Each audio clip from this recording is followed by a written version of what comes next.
আমি চলে এসেছি রান্নাঘরে, আর রূপক বাবু এসে ছাতুর ঘোল বানাচ্ছে। বাবা বানাচ্ছে দেখো, ঘটর ঘটর ঘটর ঘটর করে।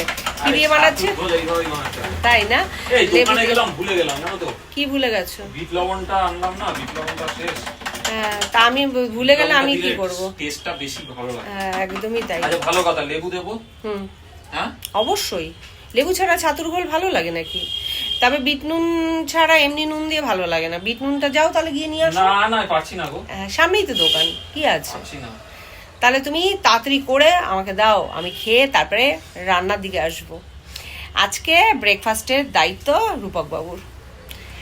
ব্রেকফাস্ট? হ্যাঁ, ব্রেকফাস্ট, জলখাবার।